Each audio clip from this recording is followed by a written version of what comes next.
Assalomu alaykum. Prompter akademiyasining 3-darsiga xush kelibsiz. Oldingi darslarda biz rol va kontekst berishni o'rgandik. Bugun esa juda amaliy mavzuga o'tamiz.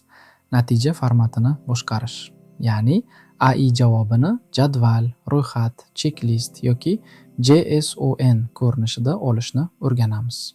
Sizga tanish vaziyat. Siz ChatGPT ga savol berdingiz. Javob mazmuni yaxshi chiqdi, lekin uni ishlatish qiyin. Chunki model uzun paragraflar yozgan, sizga esa jadval kerak edi. Yoki siz checklist kutgansiz, model esa insho yozgan. Muammo mazmunda emas, muammo formatda.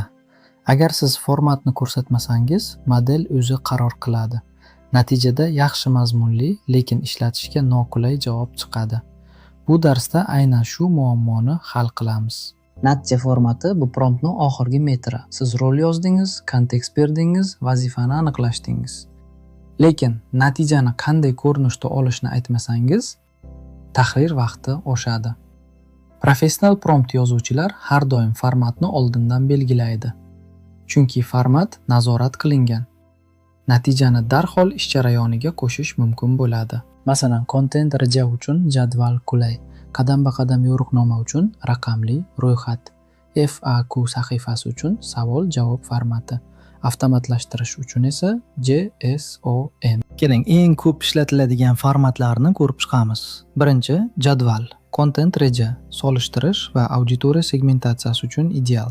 Masalan, kun, mavzu, format, CTA, 4 ustunli jadval. Ikkinchi, raqamli ro'yxat, qadam-ba-qadam ko'rsatmalar uchun eng yaxshi tanlov. Masalan, 5 qadamda Telegram kanal ochish. Uchinchi, bullet list, tez o'qiladigan maslahatlar va tavsiyalar uchun. Qisqa, aniq, bir qarashda tushunarli.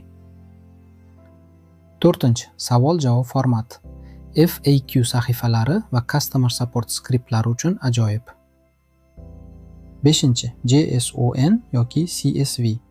Agar natijani boshqa dasturga uzatmoqchi bo'lsangiz, Google Sheetsga, Notionga yoki boshqa AI promptga bu format ideal. Endi real misol ko'rsataman. Kuchsiz prompt: menga bir haftalik content reja tuzib ber. Natija: uzun paragraf, aralash ma'lumotlar, ishlatish qiyin. Kuchli prompt: 7 kunlik content reja tuz. Natijani jadvalda ber. Kun, mavzu, format, CTA. Har ustun qisqa bo'lsin. Oxirida eng kuchli 3 g'oyani alohida yoz. Farqni ko'rdingizmi? Ikkinchi promptda format aniq yozilgan, jadval 4 ta ustun, har ustun qisqa. Shu sababdan natijani darhol ishlatish mumkin. Muhim nuqta: formatni ko'rsatish bilan birga cheklov ham bering. Masalan, har katak 15 so'zdan oshmasin yoki har band 2 dan 3 jumladan iborat bo'lsin yoki ro'yxat 7 banddan ko'p bo'lmasin. Cheklovsiz model formatga rioya qiladi, lekin har band juda uzun yoki juda qisqa bo'lishi mumkin. Format plus cheklov birgalikda eng foydali natija beradi. Format plus cheklov birgalikda eng foydali natija beradi. Sizga tayyor shablon beraman. Natijani 4 ustunli jadvalda ber. Vazifa, maqsad, asosiy harakat, KPI. Har katak 12 so'zdan oshmasin. Oxirida 3 bandli xulosa qo'sh. Bu shablonni istalgan vazifaga moslashtirishingiz mumkin. Ustun nomlarini o'zgartiring, band sonini sozlang va tayyor. Uyga vazifa: bir mavzu tanlang, masalan, kichik biznes uchun bir haftalik content reja. Birinchi, shu vazifa uchun jadval formatida prompt yozing. Ikkinchi, ayni vazifa uchun checklist formatida prompt yozing. Keyin natijalarni solishtiring.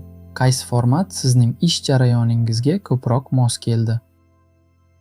Qaysi birini darhol ishlatish osonroq bo'ldi? Xulosa qilsak, birinchi, format nazorat qilinmasa, yaxshi javob ham foydasiz bo'lishi mumkin. Ikkinchi, vazifangizga mos format tanlang. Jadval, ro'yxat, checklist yoki JSON. Uchinchi, formatga har doim cheklov qo'shing. To'rtinchi, bir vazifani 2 formatda sinab ko'ring. Keyingi darsda biz cheklov va mezonlar bilan ishlashni o'rganamiz. Prompter akademiyasida ko'rishguncha.